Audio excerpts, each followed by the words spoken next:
வணக்கம். இன்றைக்கி ஒரு அருமையான சுரக்காய் கூட்டு செய்ய போகிறோம். சூப்பரான டேஸ்ட்டான ஒரு சுரக்காய் கூட்டு எப்படி செய்யலாம்னு சொல்லிட்டு பார்க்கலாம். நான் ஒரு கிளாஸ் பருப்பு வேக வச்சுருக்கிறேன், சேர்த்துக்கலாம். அந்த பருப்பு கூட வெட்டி வச்ச சுரக்காய் இந்த மாதிரி வெட்டி வச்சுக்கணும். இந்த மாதிரி சைஸில்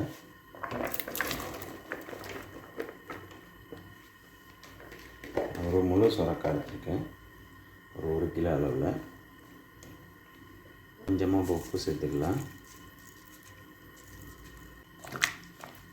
உங்களுக்கு பருப்பு கம்மியாக வேணும்னா நீங்கள் கம்மியாகவும் போட்டு யூஸ் பண்ணிக்கலாம். எந்த பருப்பு வேணாலும் யூஸ் பண்ணிக்கலாம். சுரக்காயில் ஒரு 1/4 டீஸ்பூன் அளவு மஞ்சள் தூள் சேர்த்துக்கலாம்.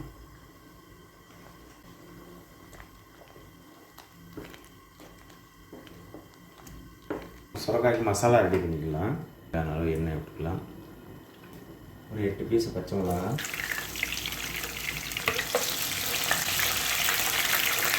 எத்தனை முழு பூண்டு.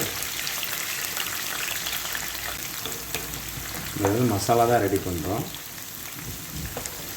கடைசியாக தான் நம்ம வந்து லைட்டாக தாளித்து ஊற்றணும். ஒரு 4 பெரிய வெங்காயம் வெட்டி வச்சுக்கலாம், சேர்த்துக்கலாம்.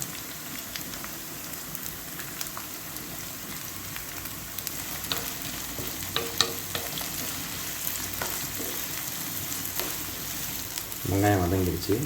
தக்காளி சேர்த்துக்கலாம். ஒரு தக்காளி வெட்டி வச்சுருக்கேன், புதுசாக சேர்த்துக்கலாம்.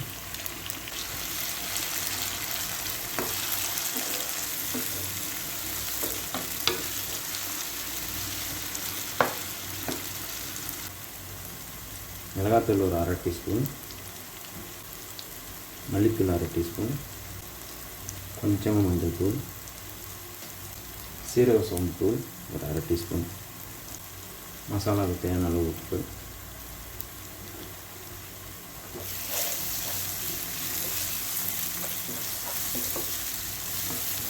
இந்த மாதிரி மசாலாவெல்லாம் வதக்கி போட்டோம்னா சுரக்காய் கூட்டு வந்து இன்னும் நல்ல டேஸ்ட்டாக இருக்கும். மசாலாலாம் வதங்கிடுச்சு.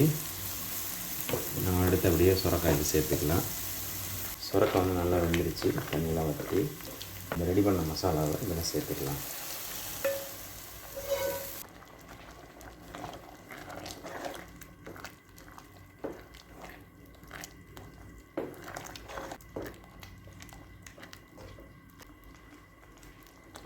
இப்போலாம் கரெக்டாக இருக்குது.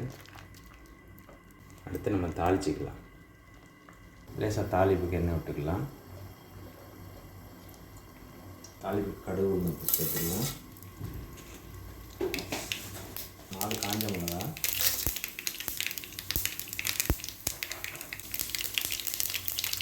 கொஞ்சமாக கருவேப்பிலை,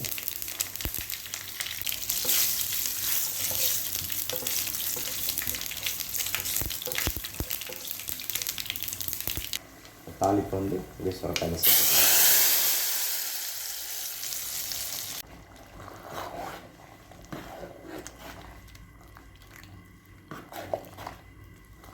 இதில் வந்து கொத்தமல்லி சேர்த்துக்கலாம். இதெல்லாம்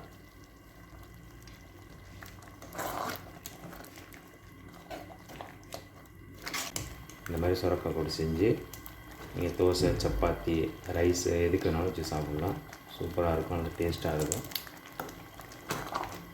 இதே மாதிரி நீங்களும் ட்ரை பண்ணி பாருங்கள். எப்படின்னு சொல்லிட்டு கமெண்ட் பண்ணுங்கள். மறக்காமல் நம்ம சேனலை சப்ஸ்கிரைப் பண்ணிக்கோங்க. நன்றி.